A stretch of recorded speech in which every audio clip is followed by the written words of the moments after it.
The alarm rang through the ship like a scream. Commander Laura Mitchell woke up fast and grabbed her flight suit. She had been dreaming about her home in Colorado, about the mountains and the blue sky. But dreams had to wait. War had come to humanity. It was the year 2347. Humans had spread across 3 star systems. They had built cities on Mars, colonies on distant moons, and stations floating in the darkness between stars. For 200 years, they had believed they were alone. Then the Cathari came. The Cathari were old. Their empire had existed for 10,000 years. They had conquered hundreds of worlds and destroyed dozens of species that stood in their way. To them, humans were just another young race that needed to be crushed before it could grow strong enough to challenge them. Laura ran through the metal corridors of the carrier, Dawn's Edge. Other pilots ran beside her, their faces tight with worry. Everyone had heard the news. The Cathari had sent 1,200 warships toward Earth, 1,200 ships against humanity's fleet of 200. The math was simple and terrifying. She reached the briefing room and found it already full. Pilots sat in rows of seats, their eyes fixed on the screen at the front. Admiral Patricia Dunn stood there, a woman in her 60s with gray hair and hard eyes. She had fought in the border wars 20 years ago. She knew what the Cathari could do. "I will not lie to you," the Admiral said. Her voice was calm but heavy. "This is the fight of our lives. The enemy has destroyed 2 of our colonies already. New Helsinki is gone. 12 million people. Brennan's world is gone. 8 million more. They are coming for Earth now, and they will not stop until every human is dead." Laura felt cold inside. She had friends on New Helsinki. Had friends? The thought hurt. The Admiral continued. "Our technology is not as good as theirs. Their ships are faster. Their weapons hit harder. Their shields can take punishment that would destroy our vessels. But we have something they do not understand. We have the will to fight even when the odds say we should lose. We have done it before. We will do it again." She pressed a button, and the screen changed. It showed a map of the solar system, with red dots moving toward a blue line near Saturn's moon Titan. "This is the Titan defense perimeter. It is our last line before Earth. The civilian evacuation has begun. 50 billion people need time to reach the emergency shelters or escape on transport ships. We must give them that time. We must hold the line." Laura looked around at her squadron. Squadron 42. 36 pilots, the best the fleet had. She had trained with these people for 5 years. She knew their faces, their fears, their dreams. Derek Santos sat beside her, his dark eyes focused on the screen. He was her second in command, quiet man who never wasted words but always said the right thing when it mattered. Behind them sat Katie Brennan, just 22 years old and already an ace with 15 kills.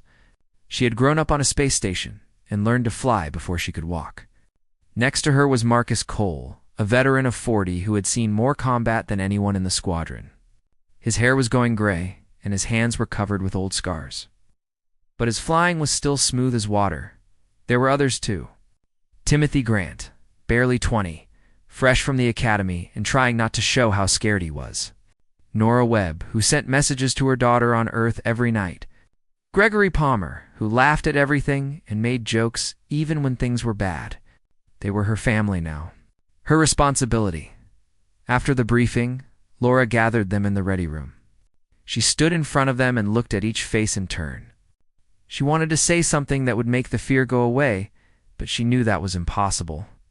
Fear was honest. Fear meant they understood what they faced. "You heard the Admiral," she said. "The odds are against us. The enemy is stronger than us. But I have flown with you for years. I have seen what you can do. And I know that when the Cathari meet Squadron 42, they will learn something they never expected." "Oh." "What is that, Commander?" Laura smiled, but there was iron in it. "They will learn that humans do not know how to give up." Pilots nodded. Some smiled back. Katie cracked her knuckles, a habit she had when she was ready to fight. Marcus just watched with those calm, experienced eyes. They had 3 days before the enemy arrived. 3 days to prepare, to check their ships, To write letters home that might never be read? Laura spent the time in her fighter, running diagnostics and weapons checks. Her ship was an F-47 Raptor, a small craft built for speed and maneuverability. It could not match a Cathari fighter in a straight fight, but it could dance around one if the pilot was good enough. She was good enough. She had to be. The nights were the hardest. Laura would lie in her bunk and stare at the ceiling, thinking about everyone counting on them. 50 billion people on Earth. Children who had never seen a war. Families who just wanted to live their lives. They did not know the names of the pilots who would fight for them. They did not know about Squadron 42. But their lives depended on what happened in the darkness above Titan. On the second night, Derek found her in the observation deck. The great window showed the stars stretching out forever, cold and beautiful. Somewhere out there, the enemy fleet was coming closer with every second. "You should sleep," he said. "So should you." He smiled and stood beside her. "I keep thinking about my sister. She lives in Mexico City with her kids. 2 boys, 7 and 9. They like to play spaceship in the backyard." Laura nodded. "What are their names?" "Carlos and Miguel. They want to be pilots like their uncle." His smile faded. "I told them being a pilot is not as exciting as it looks. I guess I was wrong." They stood in silence for a while, watching the stars. "Do you think we can win?" Laura asked. Derek thought about it. He was not a man who gave easy answers. "I think we can make them pay for every inch. I think we can show them that Earth is not worth the cost. And I think that sometimes that is enough." Laura hoped he was right. She hoped it with everything she had.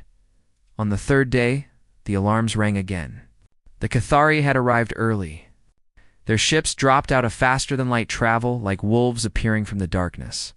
1,200 vessels, spreading out in formations that covered half the sky on the tactical display. Laura ran to her fighter, climbed into the cockpit. Her hands moved automatically, flipping switches and checking systems. Around her, the hangar was chaos and noise as pilots scrambled to their ships and crews, rushed to clear the launch tubes. The voice of the Dawn's Edge captain came through the speakers. "All squadrons, prepare for launch. May God be with you."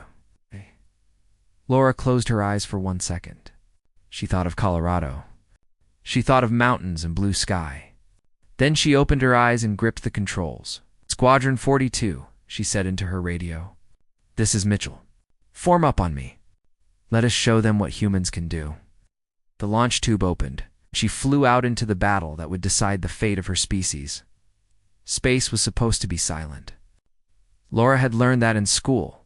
Sound could not travel in a vacuum. But inside her cockpit, the battle was deafening. Alarms screamed warnings. Her radio crackled with voices shouting orders and calling for help. Explosions bloomed in the darkness like deadly flowers. She could hear the impacts shaking her ship whenever debris struck the hull. The Cathari fighters were everywhere. They were sleek and silver, shaped like curved blades. Their engines glowed purple, and their weapons fired bolts of plasma that burned through human armor like fire through paper. 1 hit could cripple a raptor. 2 hits could kill. Laura twisted her ship hard to the right, dodging a burst of plasma that would have torn off her wing. She pulled back on the stick and looped around, coming up behind the enemy fighter that had attacked her. Her finger pressed the trigger, and her cannons roared. The Cathari ship exploded in a ball of orange flame. 1 down, she breathed. But there were hundreds more. She looked at her tactical display. The Third Fleet was spread across thousands of kilometers, small blue dots surrounded by a sea of red. Already she could see blue dots winking out as human ships died. The destroyer Valiant was gone. The frigate Northern Star was gone. Good ships, good crews, erased in seconds. Squadron 42 report. She called into her radio. The voices came back one by one. Derek was alive. Katie was alive. Marcus was alive. Tim was alive, his voice shaking but steady. Nora was alive. But Gregory Palmer did not answer. Neither did 3 others. Laura checked her display and saw the truth. 4 of her pilots were already dead. Her ship's nothing but scattered wreckage drifting in the void, for people she had known for years. For friends? Gone in the first 10 minutes, she did not have time to mourn. The battle would not wait for tears. "Follow me," she ordered. "We are heading for the enemy transports. If we can destroy them, we cut off their ground invasion." The squadron formed up behind her, 32 ships now instead of 36. They flew in a tight formation, covering each other as they pushed through the chaos of the battle. Cathari fighters came at them again and again, and each time the squadron fought them off. Katie shot down two, with a burst so precise it looked like she had planned it for hours. Marcus flew like he was part of his ship, dodging attacks that seemed impossible to avoid, but they lost more pilots along the way. Nora's ship took a hit to the engine and went spinning away, trailing fire. Laura saw her eject before the ship exploded, a small figure in a suit floaty. Inji in the darkness. There was no way to rescue her now. If they survived the battle, they would look for her. If they survived, the transports appeared on her display, a cluster of huge ships sitting behind the fighter screen.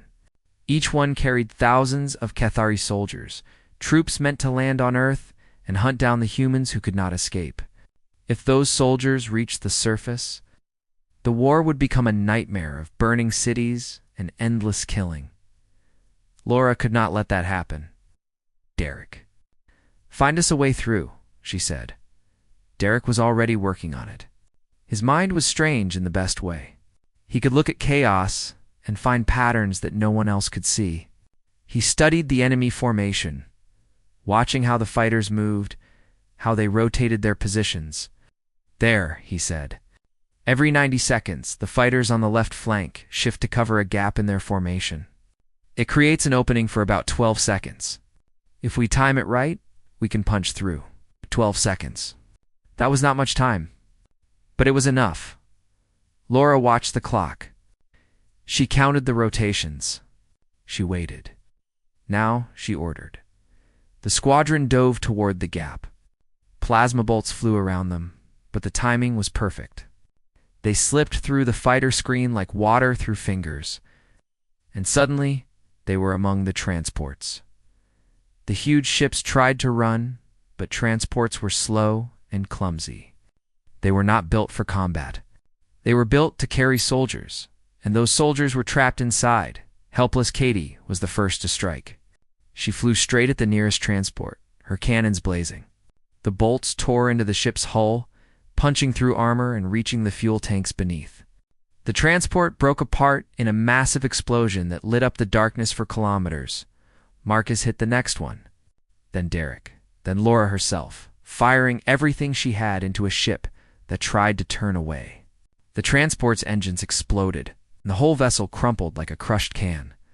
The Cathari fighters were coming back now, screaming toward them from all directions. Laura knew they had seconds before they would be surrounded and destroyed, but she kept firing. Another transport. Another. The squadron worked together like they had practiced 1,000 times. Each pilot knowing where the others would be without needing to look. 9 transports. They destroyed 9 transports before the fighters caught up with them. The retreat was brutal. They had to fight their way back through the same gap they had used to enter, but now the Cathari were ready for them. 2 more pilots died in the escape. Laura heard their screams cut off suddenly as their ships were torn apart. She wanted to stop, to go back, to do something. But there was nothing she could do except keep flying. They made it back to the Dawn's Edge with 24 pilots. 12 gone in a single engagement. Laura landed her fighter and sat in the cockpit, her hands shaking. The adrenaline was fading now, leaving behind a cold emptiness. Derek's voice came through her radio. "Commander?" That was incredible. 40,000 enemy soldiers dead. Their invasion timetable is ruined. Laura did not feel like celebrating. She felt like crying. But she pushed the feeling down, buried it deep where it could not reach her. There would be time for grief later. Right now. The battle was still raging. She climbed out of her cockpit and found the surviving pilots gathering in the hangar. They looked exhausted, their flight suits stained with sweat, their eyes hollow. But they were alive. For now, that had to be enough. Katie walked up to her.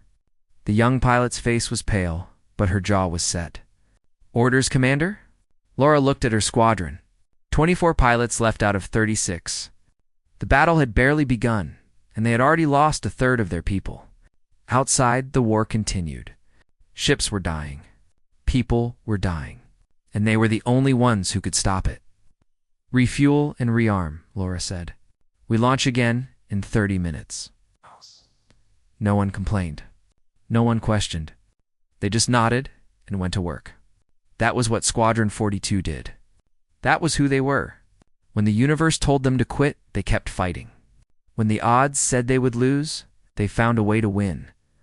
Laura watched them prepare and felt something she had not expected. Pride. These were the finest pilots humanity had ever produced, and they were following her into the darkness. She would not let them down. The next 30 minutes passed too quickly. Then the alarms rang again, and Squadron 42 launched back into the battle. The stars were waiting, cold and bright, filled with fire and death and the desperate hope of a species fighting for its survival. Laura flew at the front, leading her people toward the enemy. Behind her, Earth hung in the distance like a blue jewel. 50 billion lives. One squadron, she pushed her throttle forward and dove back into the fight. The battle lasted for 3 days. 72 hours of constant fighting, constant dying, constant fear. Laura stopped counting the sorties. She stopped counting the kills. She stopped counting everything except the pilots she had left. 18. That was the number now. 18 pilots out of the 36 she had started with. Half her squadron was dead, their names added to a list that grew longer with every hour. She knew she should feel something about that. Anger, maybe, or despair. But she was too tired to feel anything except the weight of exhaustion pressing down on her like a physical force. Sleep became impossible. Every time she closed her eyes, she saw faces. Gregory Palmer, who had told jokes to keep everyone calm. He had been laughing about something when the plasma bolt hit his cockpit. Nora Webb had been rescued, thank God, but 3 of the pilots who went out to search for her had not come back. Their names were on the list now, too. Laura sat in the observation deck, staring at the stars. The battle raged on outside, flashes of light marking explosions and death. But from here, behind the thick glass, it almost looked beautiful, like fireworks, like a celebration instead of a slaughter. Derek found her there. He always seemed to know where she was, what she needed. He sat down beside her without speaking. They had known each other for 7 years, and sometimes words were not necessary. "I keep thinking I should say something to them," Laura finally said. "Something inspiring. Something that makes the fear go away." "Cannot make the fear go away," Derek replied. "Fear is how we know we are still alive." "Then what do I say?" Derek thought about it. He had a way of considering questions carefully, like each word mattered. "You say what is true, that you believe in them, that you will fly beside them until the end. That is all anyone can ask." Laura nodded slowly. It was good advice. Derek always gave good advice. She asked him about his sister again, about Carlos and Miguel playing spaceship in the backyard. Derek smiled when he talked about them. It was a small thing, that smile, but it reminded her why they were fighting. Not for glory or honor. For the people they loved. For the future those people deserved. Across the ship, other pilots were dealing with the pressure in their own ways. Marcus Cole had taken young Timothy Grant under his wing, teaching him the tricks of survival. They sat in the simulator room, running through maneuvers over and over. "The enemy will try to predict you," Marcus explained. "They have computers that can calculate where you will be in 2 seconds, 5 seconds, 10 seconds. Your job is to be somewhere else." Tim nodded nervously. He was trying so hard to be brave, but Laura could see the fear in his eyes. He was barely 20 years old. A few months ago, his biggest worry had been passing his final exams. Now he was fighting in a war that might end his species. "How do you stay calm?" Tim asked Marcus. "When everything is exploding and people are dying, how do you keep flying?" Marcus was quiet for a moment. His scarred hands rested on the simulator controls, steady and sure. "I think about the people behind me, not the enemy in front. I think about my wife on Earth, my daughters in school. They are counting on me. As long as I remember that, I can keep flying. Tim absorbed this. Something in his expression changed, hardened. He was becoming a warrior, whether he wanted to or not. The battle was forging all of them into something new. Katie Brennan did not talk much anymore. The cheerful young pilot who had joked and smiled was gone, replaced by someone quieter and colder. She flew with terrifying precision, racking up kills that made her the highest-scoring ace in the fleet. But there was no joy in it. When she landed after each sortie, she went straight to her bunk and lay there, staring at nothing. Laura worried about her. She tried to talk to her once, asking if she was okay.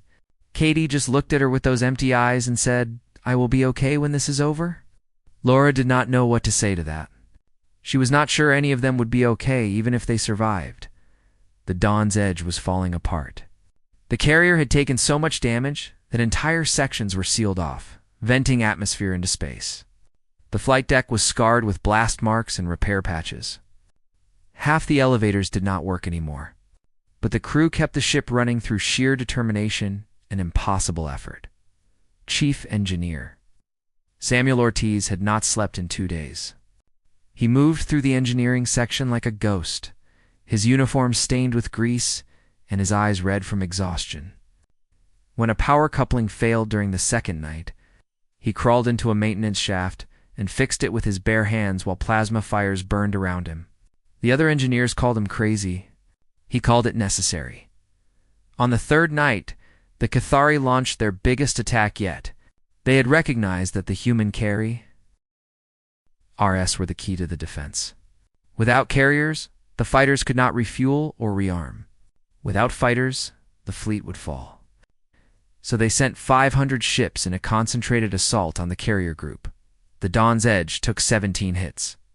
Laura was in her cockpit when it happened, fighting desperately to protect her home. She saw the explosions ripping through the carrier's hull, saw fires blooming in the darkness.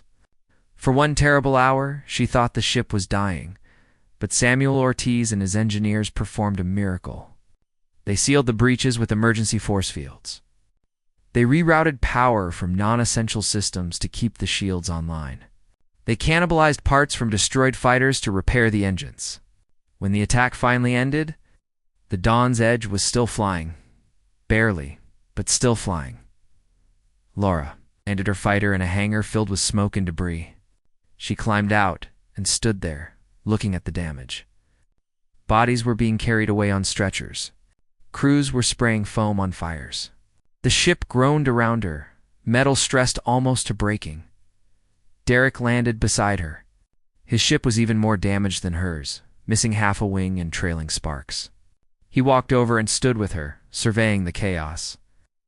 "We are not going to survive this," Laura said quietly. It was not a question. "Just a statement of fact," Derek nodded. "Probably not." "Then why do we keep fighting?" He looked at her, and there was something fierce in his eyes. Something that would not break, no matter how bad things got. Because somewhere behind us, a child is sleeping in their bed. They do not know about this battle. They do not know that we exist. But when they wake up tomorrow, they will be alive. Because we were here. Because we did not give up. Laura felt tears on her cheeks. She had not cried since the battle began. She had not allowed herself to cry. But now, standing in the ruins of her ship with the weight of impossible odds crushing down on her, she let herself feel it. The grief, the fear, the love. Then she wiped her eyes and straightened her shoulders. There was work to do. There was always more work to do. "Squadron meeting in 10 minutes, she said. "We have a new plan." Derek raised an eyebrow. "What plan?" Laura looked out through the damaged hangar bay, toward the distant lights of the enemy fleet. Somewhere in that swarm was the command ship. "The heart of the Cathari attack. You're going to cut off the head of the snake," she said. The briefing room on the flagship Resolute was quiet. Too quiet. Admiral Patricia Dunn stood at the front, her face showing the exhaustion that everyone felt. Around her sat the remaining squadron commanders and ship captains, men and women who had watched their forces shrink hour by hour. Laura sat in the third row, Derek beside her. She had been summoned here along with the other squadron leaders to hear the Admiral's final plan. The plan that would decide whether humanity lived or died. The evacuation is 80% complete, the Admiral said. 40 billion people are now in shelters or on transport ships heading out of the system. We need 12 more hours to finish. 12 hours. She paused, letting the weight of that number sink in. We have less than 60 ships left. The enemy still has over 800. At our current rate of losses, we will be destroyed in 6 hours. No one spoke. There was nothing to say. The math was simple and brutal. The Admiral pressed a button, and the screen behind her changed. It showed the enemy formation, with one ship highlighted in red at the center. The ship was massive, nearly 3 kilometers long. It bristled with weapons and shield generators. It was the ugliest, most terrifying thing Laura had ever seen. This is the Cathari command ship, the Admiral continued. Their flagship. Every order, every tactical decision, every movement of their fleet comes from this vessel. If we destroy it, their coordination will collapse. It will not win the war, but it will buy us the time we need. A captain in the front row spoke up. Admiral, that ship is the most heavily defended target in their entire fleet. We would need everything we have just to get close to it. And even then, the odds of success are nearly zero, the Admiral finished. I know. That is why I'm calling for volunteers. Silence again. Laura could feel the fear in the room. Everyone knew what the Admiral was asking. She was asking for people to die. Laura thought about her pilots. 18 left out of 36.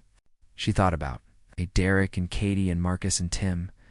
She thought about asking them to fly into the heart of the enemy formation, knowing they would probably never come back. Then she thought about the child Derek had mentioned.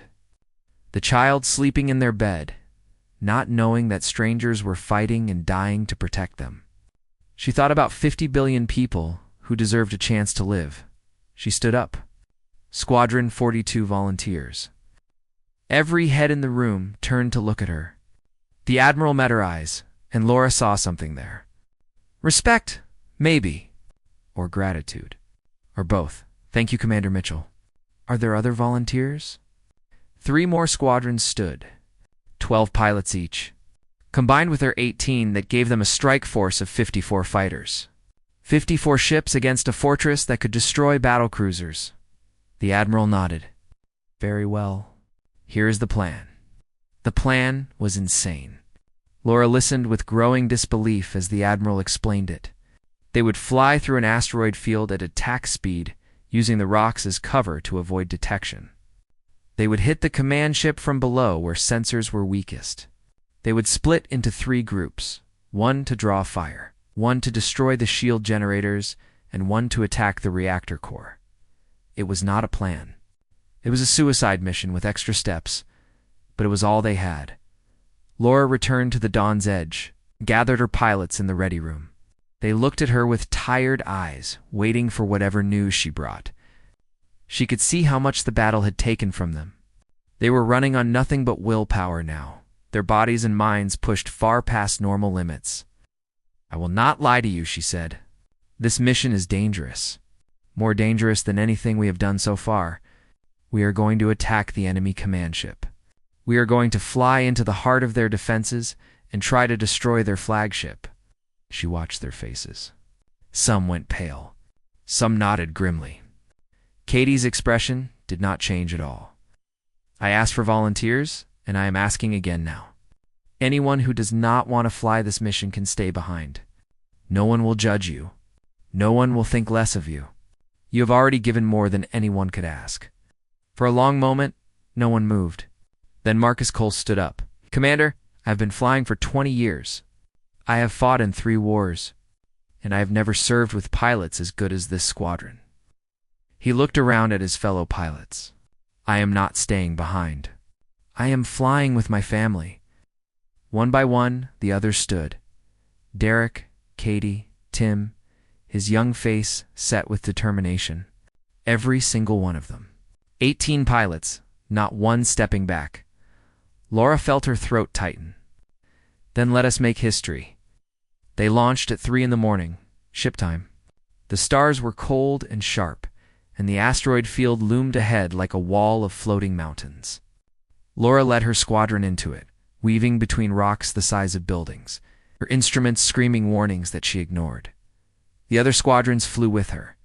54 ships, moving fast and quiet through the darkness. Derek had mapped their route, finding a path through the sensors that should keep them hidden until they were almost on top of the target. It worked. They lost 2 ships to asteroid collisions, pilots who zigged when they should have zagged, their fighters crumpling against stone, but the rest made it through. When they emerged on the other side, the command ship hung before them like a metal mountain. Laura had never seen anything so big. It made the Dawn's Edge look like a toy. Weapons platforms covered its surface like spines. Shield generators glowed with energy. Hangar bays held hundreds of fighters. It was a floating city, a weapon of war beyond anything humanity had ever built, and she was going to destroy it. All squadrons begin attack, she ordered. Group 1, create your diversion. Group 2, hit those shield generators. Group 3, follow me. The battle began. Marcus led Group 1, the diversion team. 20 pilots flying straight into the teeth of the enemy defenses, drawing fire away from the others. It was the most dangerous job, and he had volunteered for it without hesitation. His fighters screamed toward the command ship, cannons blazing. Weapons platforms tracked them and opened fire. Plasma bolts filled the space around them, turning the darkness into a storm of deadly light.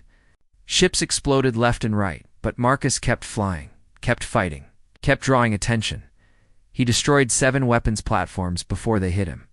His ship took 3 direct hits, and alarms screamed as systems failed. He was dead and he knew it. But instead of ejecting, he aimed his crippled fighter at an enemy hangar bay. "Tell my wife I love her," he said into the radio. Then he triggered his reactor overload. The explosion tore through the hangar bay, destroying dozens of Cathari fighters before they could launch. Marcus Cole died the way he had lived, protecting the people beside him. Laura heard the explosion over her radio. She heard the silence that followed, but she could not stop. She could not slow down. Marcus had given them an opening, and she had to use it. Derek led Group 2 against the shield generators. Katie flew beside him, her ship moving like it was part of her body. They hit the generators with everything they had, flying through defensive fire that should have killed them 10T. Mies over. One generator exploded. Then another. Then another. The command ship's shields began to flicker. Laura saw her chance. Group 3, with me. We are going in. She dove toward the opening in the hole that Marcus had created. Her group followed, 6 ships flying into the belly of the beast. They entered the command ship through the ruined hangar bay, racing through corridors of metal and fire toward the reactor core. It was madness. Automated defenses tried to stop them. Bulkheads slammed shut in their path. But they kept flying, kept pushing, kept refusing to die. 3 more pilots fell. Their ships hit walls or were cut down by internal weapons. But Laura and the survivors reached the reactor core. It glowed ahead of them, a sphere of pure energy that powered the entire ship. Tim Grant was beside her. The young pilot, who had been so scared at the beginning of the battle now, flew with calm precision. Marcus had taught him well. "Take the shot," Laura ordered. Tim fired. His missiles streaked toward the reactor core and struck true. The explosion that followed was the most beautiful thing Laura had ever seen. The command ship died slowly. It did not explode all at once like smaller vessels. Instead, it fell apart piece by piece. Secondary explosions ripping through its massive hull as the reactor's destruction spread like a disease. Fire and debris erupted from every section, and the great ship that had led the Cathari Armada began its long fall into the darkness. Laura flew as fast as her damaged fighter could manage.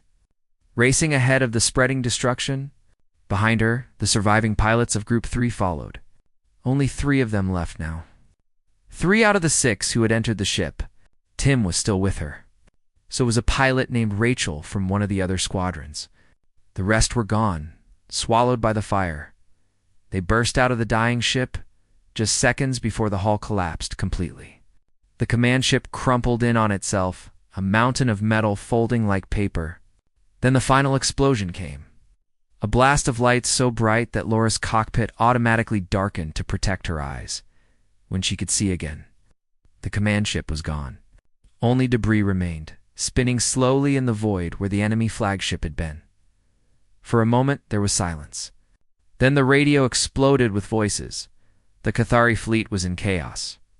Without their command ship, without their central coordination, the enemy vessels began to scatter. Ships that had been attacking in perfect formation now moved randomly, confused and directionless. Some tried to continue fighting. Others began to retreat. None of them knew what to do. Admiral Dunn's voice cut through the noise. All ships, this is the flagship. The enemy command vessel has been destroyed. Press the attack. Push them back. What was left of the Third Fleet rallied. The battered human ships, fewer than 50 now, surged forward against an enemy that no longer knew how to fight. It was not a victory yet. The Cathari still outnumbered them badly. But the tide had turned. Laura flew back toward the Dawn's Edge in a daze. Her hands were shaking on the controls. Her mind could not fully process what had just happened. They had done it. Against all odds, against every calculation that said they should fail, they had destroyed the enemy flagship. She landed in the hangar bay and sat in her cockpit for a long time, unable to move. The adrenaline was draining out of her body, leaving behind nothing but exhaustion and a strange, hollow feeling she could not name. Derek found her there. He was alive. His ship had been badly damaged in the attack on the shield generators, but he had made it back. He climbed up to her cockpit and looked at her with those dark, steady eyes. "Laura," he said. "It is over." She shook her head. "Not yet. The battle is still going. It's not for us. Not tonight." Reached out and put his hand on her shoulder. "You did it. You saved them." Laura thought about the 50 billion people on Earth. She thought about the evacuation transports. Safe now because of what her squadron had done. She thought about Derek's nephews, Carlos and Miguel, who would wake up tomorrow in a world that had not ended. She started to cry. Not sad tears this time. Not grief or fear. Just release. Just the weight of everything finally becoming too heavy to carry alone. Derek helped her out of the cockpit. He walked beside her as she made her way through the damaged ship, past crews still fighting fires and repairing systems. They reached the observation deck, and they stood there together. Watching the battle wind down through the great window, the Cathari were retreating. Ship after ship was turning away, fleeing back toward the depths of space. They had lost too many vessels, lost their command structure, lost their will to fight. The invasion of Earth was over. Squadron 42 had launched with 36 pilots.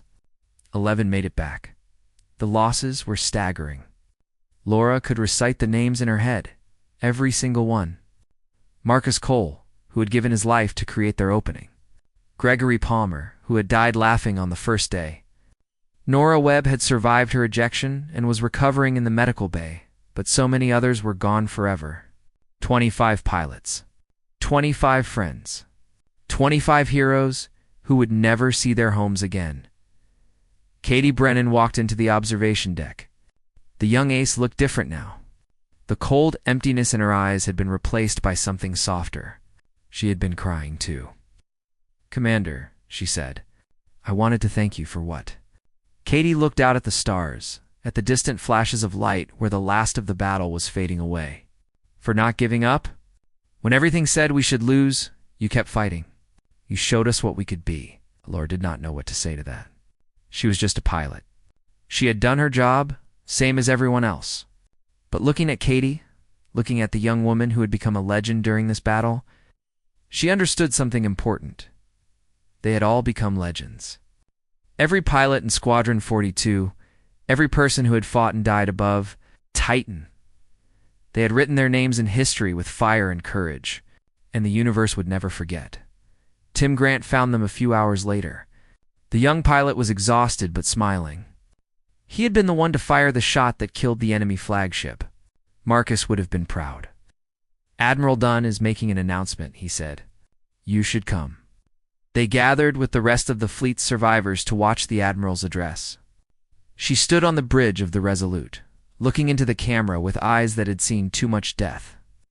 "To all ships of the Third Fleet," she said, To all the men and women who fought beside me these past 4 days, we have won a great victory today. The enemy is retreating. Earth is safe. The evacuation is complete." She paused, and when she spoke again, her voice was thick with emotion. "This victory came at a terrible cost. We have lost good people, good ships, good friends. I wish I could bring them back. I wish I could tell their families that their sacrifice was not necessary. But I cannot. All I can tell you is that their sacrifice meant something. Because of what we did here, humanity will survive. Because of what we did here, our children will have a future." Laura listened with tears running down her face. Around her, the other pilots were crying too. Even Derek, who never showed emotion, had tears in his eyes. "I want to specifically honor Squadron 42, the Admiral continued. "Led by Commander Laura Mitchell, these pilots undertook an impossible mission and succeeded against all odds. They are the reason we stand here today. They are the best of what humanity can be," the Admiral saluted.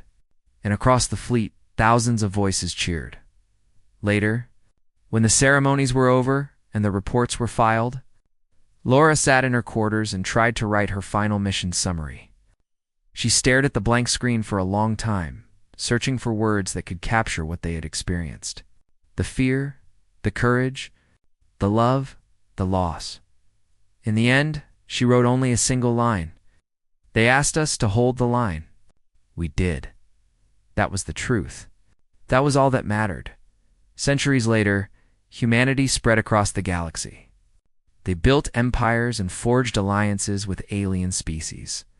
They became a power that shaped the destiny of 1,000 worlds, and in schools on planets that did not yet exist when the battle was fought. Children learned about Squadron 42. They learned about Laura Mitchell, the commander who never gave up. About Derek Santos, whose tactical brilliance saved millions of lives. About Katie Brennan, the ace who became death itself to the enemies of her people. About Marcus Cole, who gave everything so that others could live. About Tim Grant, the young pilot who fired the shot heard across the universe. They learned that when the darkness came. When extinction seemed certain, ordinary humans had risen to meet the challenge. Not because they were special, not because they were superheroes, but because they refused to accept defeat, because they loved their homes and their families, their future more than they feared death. And that was the story of the space battle of the era. The story of Squadron 42. The story of how humanity looked at impossible odds and said, "We will find a way." The universe had learned something about humans that day, something the Kethari and every other species who dreamed of conquest would never forget. When you threaten the people humanity loves, humanity fights back. And when humanity fights back, it does not stop until it wins. That was the truth. Written in fire and courage above, Titan, that was the legacy of Squadron 42. That was the promise that humanity would keep for all the ages to come. They would never give up. They would never surrender. And they would always, always protect their own.